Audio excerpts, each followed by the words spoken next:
Jaden, thank you for turning up, my friend. This is our podcast number 2 that we're on. I did one the other day with Ryan Kennedy. I don't know if you saw that. Yeah, I did have a little listen to that, yeah. What did you think, man? Good. It was good. His was a good fight, man. It That was a good highlight fight. reel went It was clean. viral. I couldn't believe it, I mate. know, it was a clean kick. Whilst it were there, so there had some people filming, Yeah. you know, just like customers filming. And they'd film it on one of the phones. Next thing you know, it was on, I think it was like Sport Bible or something. Yeah, that's how it and goes. it's had 6 million views.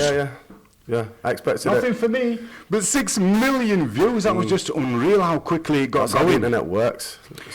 The reason I've asked you to come, did you get here all right? Yeah, nice easy run. Cool, man. So the reason I asked you to come was your fight, because you had the fight in August, Combat Challenge, at Cedar Court in Bradford, UK. And on that fight, brother, the amount of feedback I've got, that yours was the fight of the night, and I can't disagree with it, man. Yeah, it was a bit of a tear-up. I know, it was a 5-rounder as well, wasn't it? Yeah. Which was just unreal, unreal, the man. distance on it. I've got it up on the screen, so we're going to look at that later on. Yeah. And just like with Ryan, what we did was we just kind of talked a little bit about his journey. So we'd like to talk a bit about yours, because people were asking about you. You know, who is this Jaden guy? We never heard of him, because you're from Manchester, and people in Bradford were saying, who's this guy that fought Danny Sharpe? You know, unbelievable. Where's he from? What's his background? Who does he train with? Yeah. And I thought, rather than me trying to reply on messages and stuff, we'd do a bit of a podcast, talk about that, and then talk about the footage itself. And kind of go through what emotions were happening at the time whilst the footage was on, whilst the footage is running in the background. And then we'll talk about your future and what your plans are, what weight you're happy at, what weight you wanted to compete at, and then progressively from Combat Challenge where you're looking to go after that as well. Okay, that's cool, man. Right, my brother, just tell me a little bit about your journey and how you ended up in martial arts. MMA. Yeah, I started out in rugby, to be fair. Really? Yeah, I played a little bit of rugby, like nothing serious. Yeah. Like a lot of my friends that I started playing rugby with, though, have gone all the way now. Like play for England, like Kyle Eastman. Really? Yeah, Jordan Turner. Cool. Who else? I've got a few friends like who've made it in the sport, but I just played just to play. I like the game. Yeah. And then I dropped off and they carried on. That's how it went, really. So what age was it where you thought, nah, like I'm straight into MMA now? Or? Yeah. No, from rugby. What age did you think that's Early age. I started boxing a little bit. Right. But again, I never competed. I never really took sports serious. I've always been athletic and always been told that I could be a good athlete, but I never really took it seriously. I just like a bit of a game. Yeah. It's like getting involved in a sport with the lads, do you know what I mean? Yeah. But as I turned 24, 25, I just kind of stopped going out and partying and just being in the mix and socialising as much, do you know? You end up going like out at crossroads and stuff, don't you? Yeah. You think, part of your life, it phases out and you think, exactly. okay, I need to move on now. It just becomes boring to me. But I've never really been a big partier anyway. Right. I just mean in terms of like a lifestyle. So I kind of changed my lifestyle. I started at Predators, actually. I did a week at Manchester Predators, a week or two. Was that with Steve? No, that's not Steve Nightingale. No, that's Gavin Boardman, and it was Will Burke at the time. Right, yeah, it was really good coaching, yeah. do you know what I mean? But I think I'm thinking of Rex MMA. you are, yeah. Also another good gym in the area, do you know what I mean? But yeah, I started out down there, and it just made me realise how unfit I got. I just thought, wow. Sometimes you get that reality check, brother, don't you? You do. And then there's those that think, oof. Yeah. You know, the ego kicks in and think, I don't want to this. I won't be that. And then those that think, hold on a minute, I need to improve here. Oh yeah, of course, because I've always been fit. Well, I thought I was. Yeah. And then I couldn't finish a warm up clean. Like, do you know Really? what I mean? Yeah, I was unfit, man. But obviously at work, whenever I turn up to any training session, I put 100% in. If I go home and I'm not exhausted, or it's dependent on how many training sessions I'm going to do a day. If I do 2 a day, then I'll kind of not coast through one, but I'll make it more drill like specific, or it might just be like a circuit in the morning. But if I've got like sparring or I'm wrestling, then I'm going in 100. Do you know what I mean? Yeah. In terms of like energy exertion. So how long was it with Predators? How long were you there? Yeah, not long, man. About 2 weeks, 3 weeks max. Yeah. And then a friend of mine told me about FCPC. Is that Stapes? That's Stapes, yeah. That's Martin Stapleton, and that's my coach, and he's been my coach ever since, really. I walked through the doors, and I just like the vibe of the gym. Do you know what I mean? Yeah, the sessions were just gritty and they were hard. And well, he isn't. He's from that background. Is he from like a military background? Yeah, he's from a military background. Yeah. He's like 50 cal or something. Yeah, serious name, man. Yeah. He's a serious guy. Didn't he get in the UFC? He did, yeah. He got in the Ultimate Fighter House. Right. That was. I should imagine that was a really good experience. Yeah. Yeah, I'd love to do something like that. That was the early ages as well. That was like before it was a massive stage to be on. I still feel like MMA really in England was an underground at that time. It still is, to be fair. Like we're going 20, 30 years ahead. I should imagine we'll be a lot further. Yeah, and, you know what I mean. Along than we are always now. seem to follow USA, don't? Because it happens there and it ends up down here. Yeah. But I walked in the gym there. Again, ex-Marine, serious background, and I just like the vibe in there. Like, there was no messing about. Like, we got on, we got the job done on the day. Right? I think his brother fought on the Combat Challenge years ago. I think when it was called the Champions. Yeah, he possibly did. Years ago. Mike's a good friend of mine. Yeah. He boxed not long ago, Mike. Right. Yeah, he's a good boxer. I don't really know about his MMA background, to be honest with you. Again, that was like way before I was into MMA. Like, I've only been training 7-8 years. Like, Stapes and his bro have been training years. Well, I think with Stapes is when he came back from USA and he'd been in Ultimate Fighter, he wanted to create this, his own gym, and it wasn't just a gym, it was all about the whole, all round, the conditioning, not just about here, we'll teach jiu-jitsu, we'll teach boxing, we'll teach wrestling. No, the actual gym, FCPC, is one of the best facilities I've ever been to. Yeah. And it's not even that, it's again, like the vibe in there is like a very like a team. Yeah. You know what I mean, team-based gym. Like you've got your Muay Thai team, you've got your judo team, your jiu-jitsu team, your MMA team, and then you've got like all under one roof. Yeah, and then you've got like Marine Fit. You've got all sorts there. Honestly, I couldn't list. He'd have to bring that in when he had to bring that Marine Fit in. Oh yeah, definitely.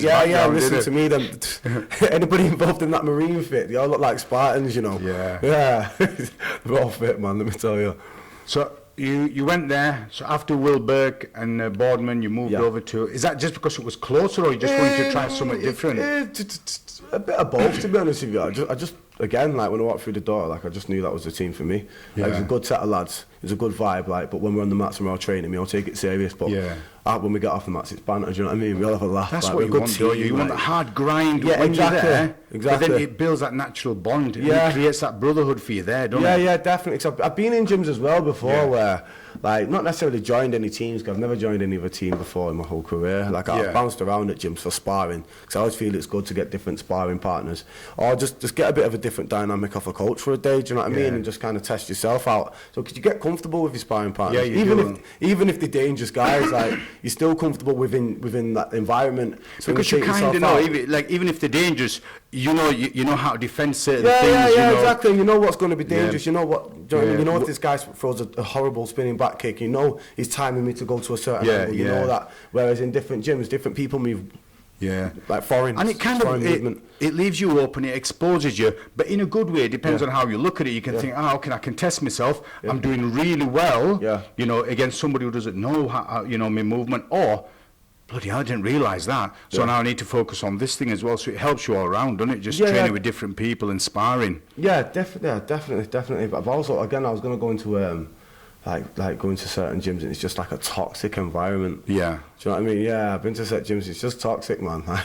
So I'm quite cliquey as well, Yeah, definitely cliquey. I'm not necessarily referring to that, but I know exactly what you're talking about. But like when you go to certain gyms, like you end up sparring with guys, and it's just a real fight.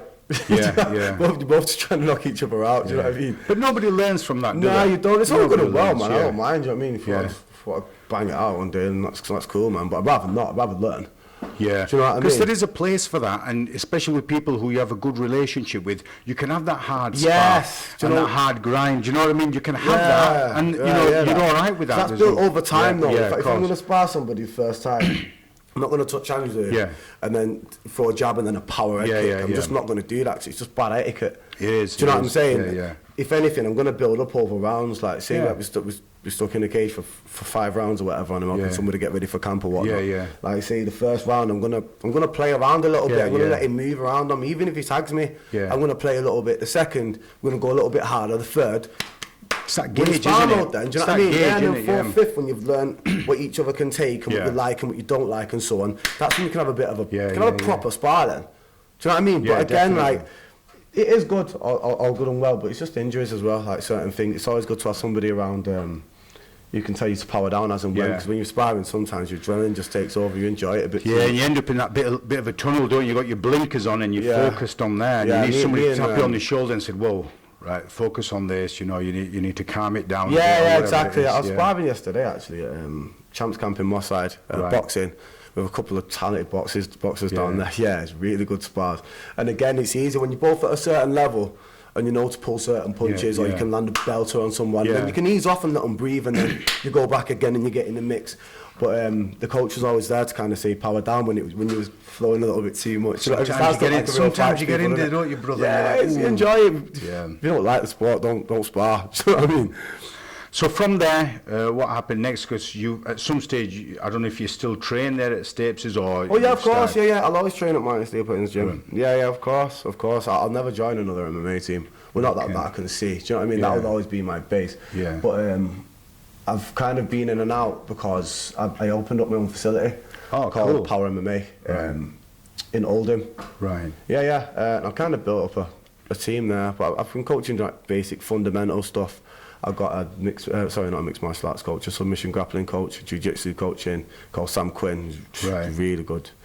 Didn't you put a fight on last Combat Challenge? You put a fighter forward as well, didn't you? I did, Ashfield King, Ash King, man. Yeah, he did all right, man. He did, he's a really good grappler, Ash King. Lean. Yeah, so he ain't got an ounce of fat on him, has he? Not at all. He's such a pleasant lad. He's really pleasant, yeah. He's a really nice lad. His grappling is incredible. Do you know what to say? He's like 1-0. Like, give him a little bit more time. There's going to be a problem. You just know, don't you, Jaden, with certain people, you know that they can be shaped and moulded in the right way. Oh, of course. And some people, there's a lot of resistance, and some people just don't get it. And they go at a different pace, and they do it for a lifestyle, they do it for sport, just to have a bit of fun. Oh, yeah, of course. You know, it depends what Well, I was at first. When I started at FCPC, I was just doing it for fun, and it turned out I wasn't a bad grappler. Yeah. And then I just started competing and just started racking golds up, do you know what I mean? I thought, I think I'd give MMA a go, and I kind of dropped out, went boxing. I just went back to boxing because I started sparring again just in boxing. I was getting lit up, man. I was getting lit up, I used to do rounds with a friend of mine, and his dad used to phone me up. Polish guy he was. He used to phone me up at like 6 in the morning, to spar his son at 7 before his son had work. We used to do rounds, man. But it was like a fast track in sparring. But everything just started to come back. We used to just dog house it and just go until we couldn't do no more. And it just sharpens it. Yeah, instantly though. Instantly, like first few spars, but just getting blown back, man. Then after that, I started to read my range and my timing and my counters and so on. I started studying boxing. I've seen your timing in last fight, brother. It was good, man. Yeah, thank you. Good, man, and closing that distance as well. Yeah, thank you. I honestly don't feel like you've seen anything of me yet, though, if I'm totally honest with you. It was very scrappy, that last fight. Yeah. I'd like to think that fight a little bit cleaner, but you'll definitely see that on the 8th. And I think Danny kind of made it that way as well, because he likes that grind as well, and getting in tight and getting close, you know. So he didn't allow you to have that kind of range. Not at all. He didn't allow me to line anything nasty up. Yeah. Do you know what I mean? He's a very scrappy fighter, but I knew that anyway. I knew that, man. I didn't really study his footage too much, because I never liked to do that. Because a fight's a fight, and you don't know what game your opponent's going to bring. Did you know anything about the gym, the game fight that he's under? Do you know? I don't know anything about game fight. No, I just walked in and thought that logo looks familiar. And it's got it tattooed on it. And I thought he's just a serious guy. This guy. He's a different tattooed on his chest. Yeah, he's down to ride for the gym. The guy who runs it, called Mabs Allen. Back in the days, and we're going back over 20 years, me and him were students under a guy called Les Allen. Right, okay. So we were training together, and then Mabs went into the grappling side, and he opened the game fight. Yeah. And he's such a humble guy. He's lovely, man, and he's just a pleasant chap, you know, to be around. All of them, a lot of people in MMA. Of course. It's only when you go to certain gyms that you meet like undesirable characters, but they don't usually last long. No. You know what I mean? Because they'll go to a gym and everyone will flipping run a train on them, they usually leave. Well, like I said, it's either the ego, get them out, or they'll be able to dampen that and continue and say, right, okay, I want to learn this and I want to do all right. Yeah. So for your background, you've got the boxing side. I have, yeah. I've fought in boxing before. Like I've competed in boxing before. Like I enjoy it.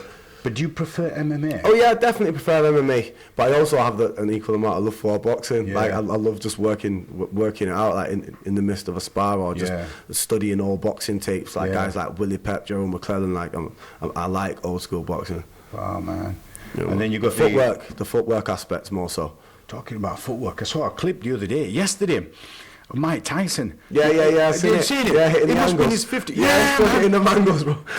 Right on the outside of the shoulder, bro. Even bending, and then he does his thing with his feet. Listen, for that guy to still be able to do that, just able to do that until he's 70. It shows that he took his coat off, then he took his jacket off, did his thing, and then carried on again. Yeah. He was just another level. He was an animal. Like his movement was explosive and violent. Yeah. Everything that he did was just violent. Yeah. Do you know what I mean? He didn't drop a body shot in to hit you. He threw a body shot to lift you off the ground. And he's like, everything was screwed, wasn't it? Yeah. All hips. Like when he throws, it's like he loads up on his hips and throws them, and he alternates. Do you know what I mean? He's just extremely And back in the days, that sort of technique was way. People would have seen. You had the tall guys thinking this guy, what, like 5'9", I don't know, 5'8", whatever it Tyson, because he's not that tall. Yeah. Thinking, oh, this guy, we'll keep him on end it jab. But that is genuinely an art form, cutting that. Cutting in like underneath a jab. Do you know what I mean? I think a lot of people try to coach that. Other people tried to coach me that before, and I struggle with it. Like you can't watch Tyson footage and box like Tyson. It's not like his legs stayed where he was and he was just twisting his body. His whole like footwork just moved around. Yeah, but smoothly. Unreal, brother. Unreal. Yeah. Cool. Okay, so if it's all right, we're gonna have a look at this footage. Yeah. Right, because I've been waiting, man. I've been waiting to look at this footage, and we'll turn the volume down and just go through it and talk over it. Yeah, and tell me what you think. Do you know what? I never drink sparkling water, No, it's normal water, but it's quite nice. Quite I like it, me. I think before I used to drink a bit of fizzy pop, and then I think this kind of psychologically makes me think, oh yeah, it's fizzy, but it's a little bit healthier, brother. Yeah, man. I hear that.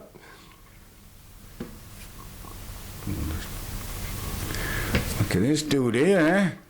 Danny Sharpe. Yeah, he's committed into it. Tattoo on his chest as well. Yeah. He's never leaving. Do you know what I saw this? You know what this reminded me of? That Masvidal fight. Yeah. He was like that. So he was like, he was watched it a few days ago before the fight, I think. And he always does that. Yeah, the thing is, people don't realise how long he's been in the game. Oh yeah, I've been a Masvidal fan for years. From back in the day, from Kimbo days. Slightly after that, when he was fighting in Japan, fighting Eve Edwards and all that. I've always been a Masvidal fan. I just love how he is. Like you don't care, man. No. I mean, you don't do this. You don't do this for social media. That guy.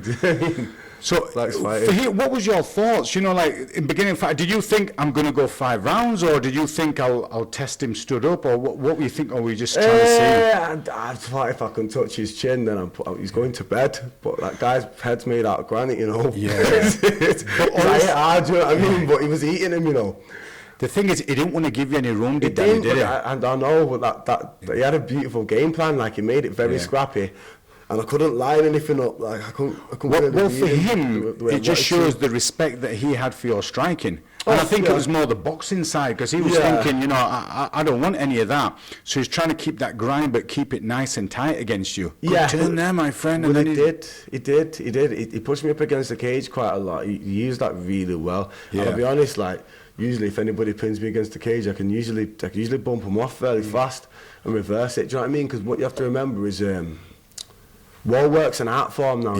Yeah. I think it's like I think a lot of people underestimate it, but you can drill wall work for hours and hours. Really, like it's equally as important as fighting in the middle of the cage.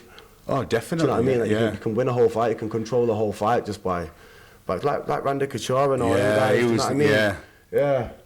He'd like his ground and pound it, him and then Tito Ortiz. Yeah, they just pin you, lift you up, smash, do you know what I mean? And then as soon as you get up, pin you again. Like, and it drains you, man. Like, when you get to the centre of the cage, then if you don't hit them angles and if you're not aware of your surroundings, you're at the back of the cage again. You are. And that's a problem, man. Yeah, and it's just getting used to that whole cage. Like some people train MMA, but they're in a ring when they're sparring and stuff, and it's different, isn't it? It's a different ball game. You need that. Yeah, you need fight as well. I feel like I took on a bit of a tough opponent, but I wanted that anyway. Yeah. Oh, bloody, I wanted Danny Sharpe. Like, well, the thing with Danny Sharpe is they know that they're the grappling background, and he believes in it so much that he's got a tattoo of game fight. So it looked like maybe they've seen some of your footage, some boxing, some whatever, and thought, right, we need to close this distance, and no matter what happens, don't give him space. And so far, that's what he's doing. Yeah, he's trying to close the distance on you and keep you tight and grind. But for you had good grip of his hand there as well to stop him from, because you kind of got your own whizzer there. Yeah, like my wrestling wasn't bad, do you know what I mean?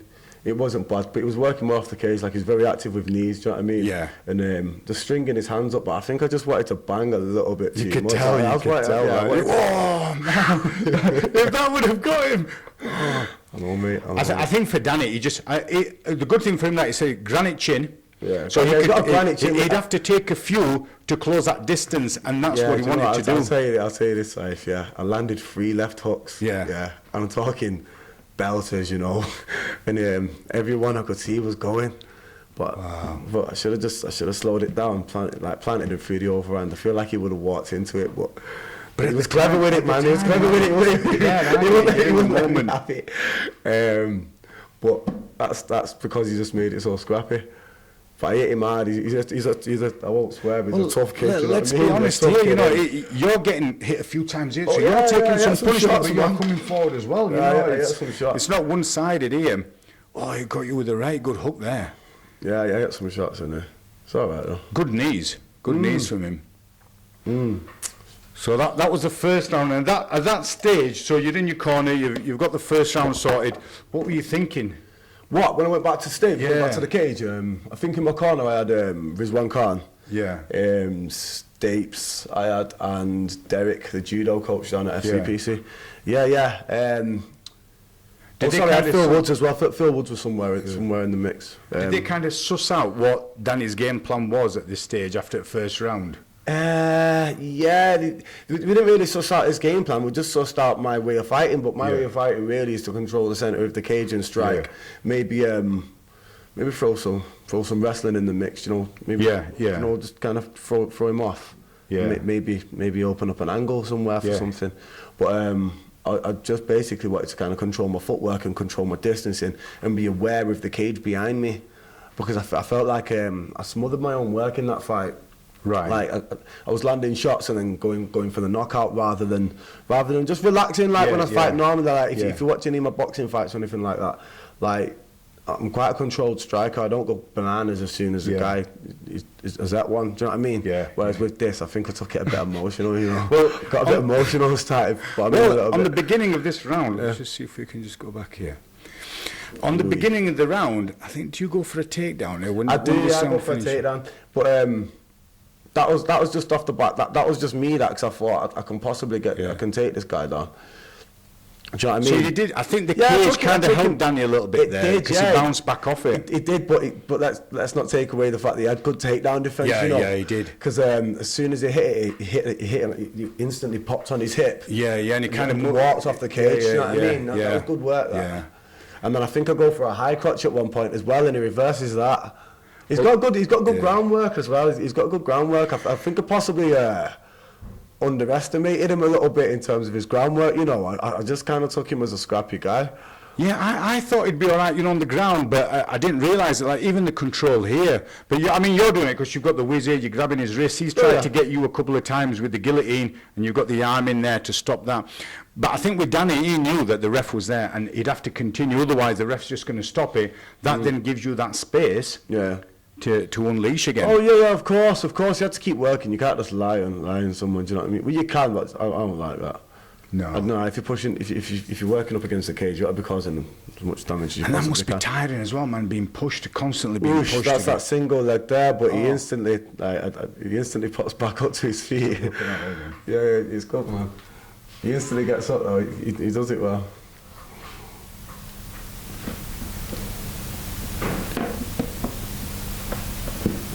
You've got, oh man, that's, yeah. But he knew, didn't he? He knew. And then he's got the heart as Danny to just carry on and keep coming. He's a scrappy kid. He's got that grind, doesn't he? He loves it. He loves it. Do you know what? In between the fight, you can't really tell, but we was talking to each other throughout the whole fight. Really? Yeah. We was talking to each other. Yeah. I mean, he's hitting, but at the same time, you kind of know what's happening, and you just get let it bounce off. I know I'm in the war, but I knew I could do this for 5 rounds. Yeah, I thought, this guy's not knocking me out, not unless he catches me with something that I can't see out of nowhere. As soon as he gives you a bit of space, you're just coming in, aren't you? Coming in with and here Danny looks tired. Yeah, I rock him, yeah. That's what I was talking about. I landed 3 left hooks there. Yeah. Then he gets the takedown and he gets his space back. Gets his breathing space. And he is a big lad. He's a big lad. How big is he? About 6'3" or something? Definitely 6'2", possibly 6'3". Yeah, he's a big lad. He's much bigger in the cage than when he was in the weigh-ins. Let me tell you. In the cage, I'm not too far. You're a big lad, you. I'm going to have to jump up for that left hook. Here comes the middleweight. Yeah, here comes the middleweight, lad. Well, that seems to be the case, don't you? As people kind of get used to weigh-ins and getting it right, the weigh-in the day before, replenish, rehydrate, and they're up another weight cut. Yeah, definitely. And it's all learning for me, that as well. Do you know, especially going forward and looking at going pro. Yeah. Like, some of the guys that I've trained with or been around, do you know what I mean? Like, they're a good size for welter, man. Yeah. Like, when I look at them walking around outside the camp and all that, and they're looking like the 90 kg, I think, hey, you're a big lad, you. When you're cutting down, if you're a good welter, then I'm in the wrong weight class. That's what. Yeah, but I feel like Darren Till's an exceptional welterweight. I feel like it's a big welter. He is. Darren Till, Woodley. I feel like them guys, like, for welterweights, it's scary guys. It's unreal, isn't it? Yeah.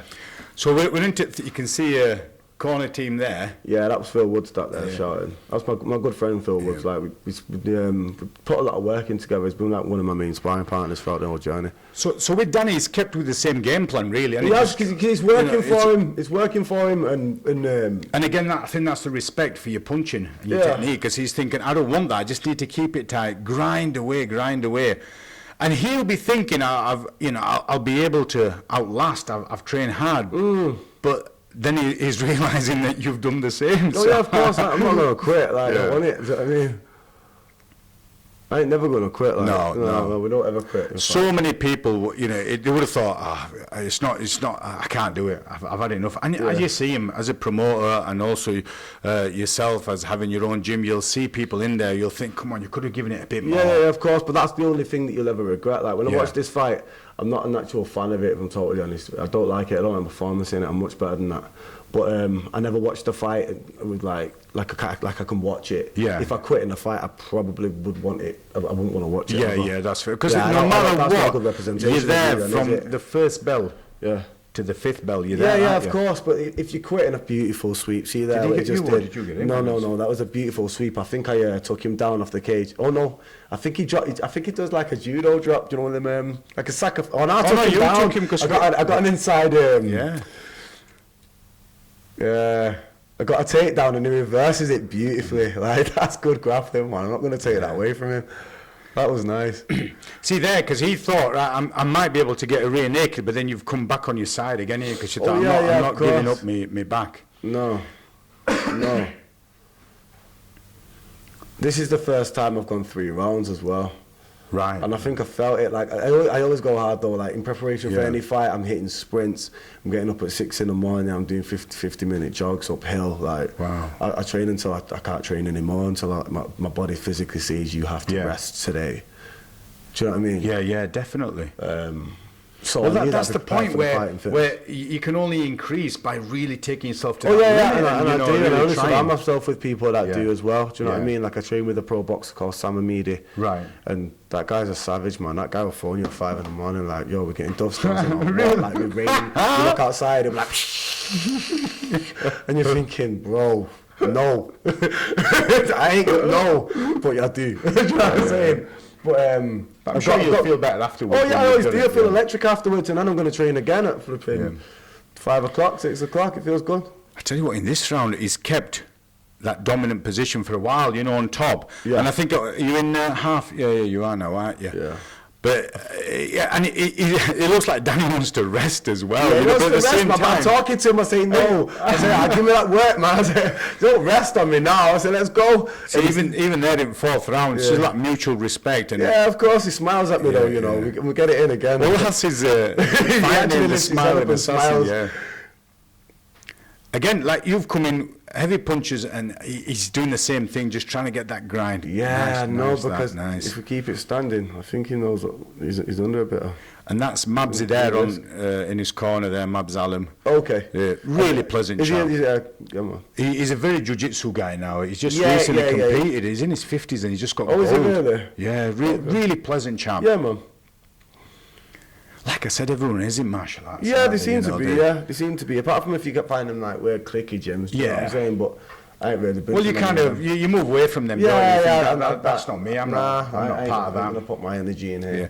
You get some people who don't even like people training at other gyms. Oh yeah, of course. And you think, come on, man. You of course. You know. I do understand I do understand like the loyalty to your team aspects. I understand think you can that. have loyalty. I'll give you an example. Danny Mitchell's a good example. Yeah. Because he's got AVT now. His I know a fighters, few Danny Mitchell's lads. They're like Pav and them boys, like the good lads. Them. They've got their home. They're like homing pigeons. So they'll go, train odd days here and there. Yeah. But they always come there and they come down to my area and wrestle and they get spars in at all powers and stuff like that. They get it in them guys. But you've got to you've got to take yourself out of your comfort zone. But they never actually join another team.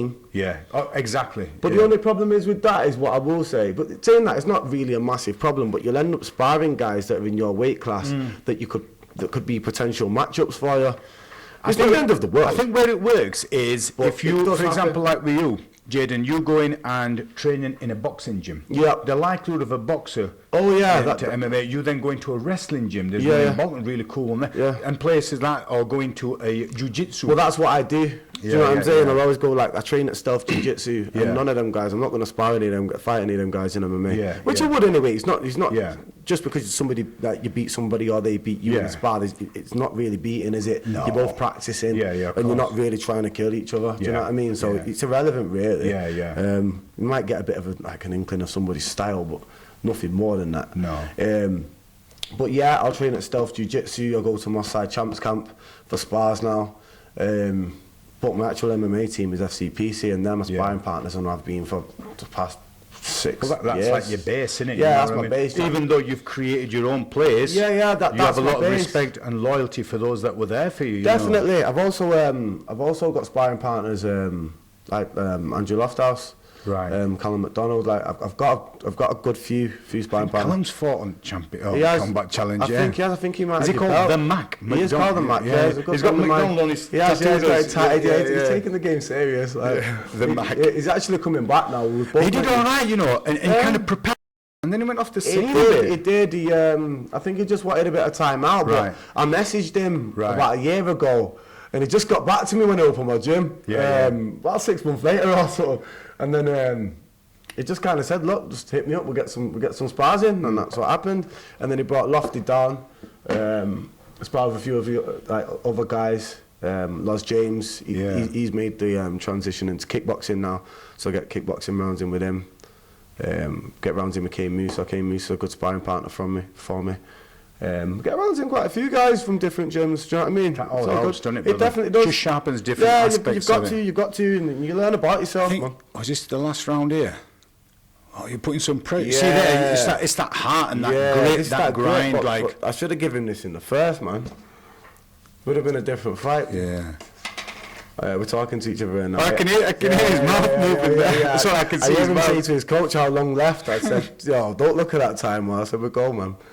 So we go till we can't no more. Do you know, I couldn't have asked for 2 cooler people to compete like that. Because he's a nice guy. It makes a fight, doesn't it? 2 people, really make that fight well. Oh, he's even going for armbar. Yeah, it's beautiful this, no. He chucks it up. Are you able to step over? Yeah.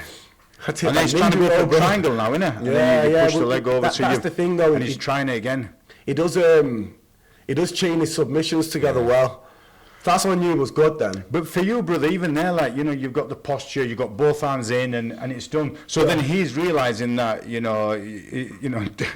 not somebody who's all right with striking side. I do own a gi. Yeah. You know what I'm saying? Like, I do own one. You should have done like Hoyce Gracie and brought it with you. You Yeah, know, do you know what I'm saying? I do own one. I just don't sleep in it like he probably does. But I've been training a lot more. But to be fair, I did put quite a shift in on the mats. You know, grappling actually in preparation for this fight. Oh, you would have done. You would have done. With him here, so now are you thinking? You know, it's going your way. Or this was this here right here. See when he had that Russian armbar. See when he turned it upside down. Yeah. I thought he was going to go belly. And then, I thought he was going belly. Because then you struggled to step over with that. Yeah. Look. Is that it? Look, celebrating. Like it's a joke. Not yet. So at this point, did Stapes or anyone say, look, you know, you need a finish or you're okay? Or I knew I needed the finish in I knew I needed the finish from the fourth, man, because I knew he was just going to get the pin on me again. Right. Because he's quite a large character. He is. Like his frame's quite big. Frame, yeah. So even if I managed to get him off me, like I seemed to just end up there again, and that's not something that I didn't seem to be able to shake that off in this fight. Do you know what I mean? I mean, look, you just... Yeah, my ground and pound there hurt him a bit. I mean, here, this said it all about the fight. Look at Danny Sharpe, man. He gave it everything, didn't he? He did, man. He did. He left it all in the cage. The guy's spewing up, man. Well, he ended up with paramedics and stuff looking because you couldn't even... I did actually look for him, you know, after the fight, because I seen him getting carried out and they lied him down for about 30 minutes just out, and I had a bit of like I had like 40, 50 people, like, I was like shouting my name and all that as I walked out, and then I seen him lie down through the glass, and I thought, geez. Gave it all, didn't he? Well, so did you as well. So I wanted to go and shake his hand after that. That lad there behind is Adam, you know, with blue hoodie. Oh, yeah. My son is that lad. Oh, really? Yeah, and he tries to put the belt on him, and he just couldn't even stand up, you know, so his drapes on him. Brings it over his shoulder, but it was just one for the grandkids for I'll tell you.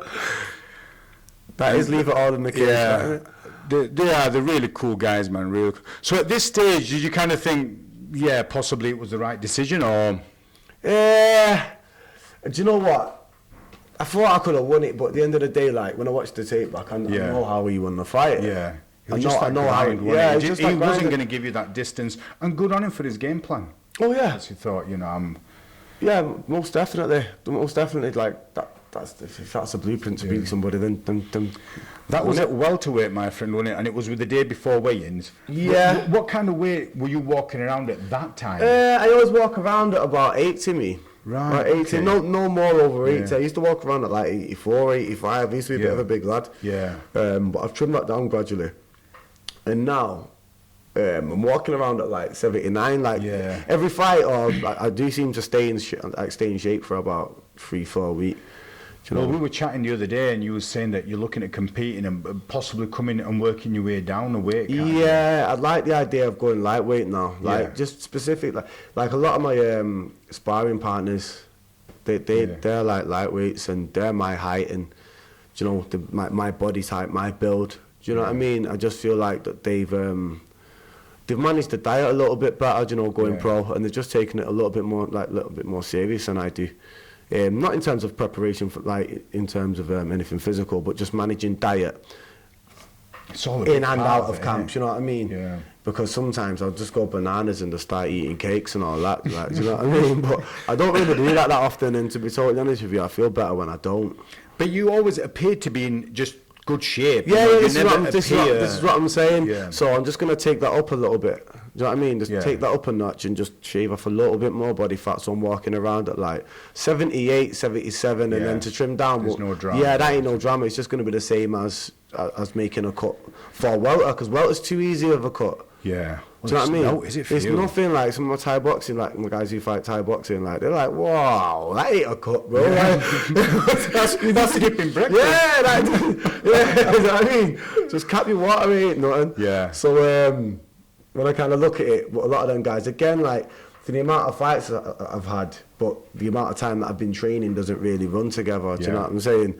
So it makes sense to just kind of get one more in and then go pro. I feel like that's the best option. Well, you've got partners are pros. Potentially, you've got a fight on Next Combat Challenge on the 8th of December, and you're thinking getting that one out of the way, and then next year. Yeah, well, I've been asked if I want to fight on FCC in February. So it's a good show, is that? It is a good show. I've been asked to fight on that. Adam Tay. A few times. He's a lovely chap. He is really nice. He's a good guy, and it's a nice show. Yeah, it's nice. It's nice. Is it still at Bolton? Because it is at Bolton. Back in the days, I used to MC a bit for Adam. You did? You know what? I swear I watched the fight the other day, and I'm everywhere. I called him and I said, "Hey, that's Mr. Khan there, looking suave in a suit." Yeah. He's a nice chap. Is Adam Tay. I've got a lot of time for him.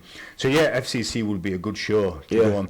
And at a pro level as well, you know, and then you just gradually start working your way up, and you'll get recognised, won't you? On of course, it's a bit more exposure, but again, he's asked me to fight on that show quite a few times, but I just wanted to focus on being a martial artist rather than competing. Know what I mean? And then because I drop out, I'll grapple or jiu-jitsu for like 6 months straight and level up, and then I'll do the same in boxing, and then I go back to MMA, and then I might compete in box. Do you know what I mean? Yeah. Whereas now I'm kind of managing it a little bit better, just in terms of my progression in each discipline.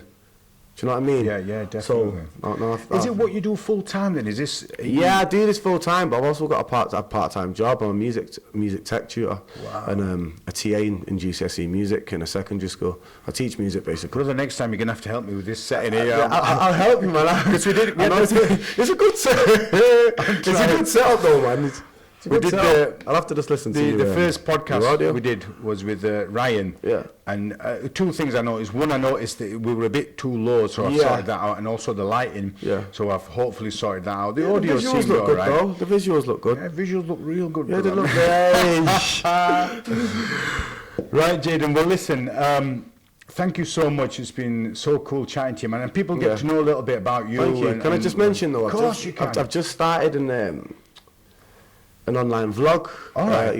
You mentioned that to me the other day, and you said we were going to talk, and I forgot about that.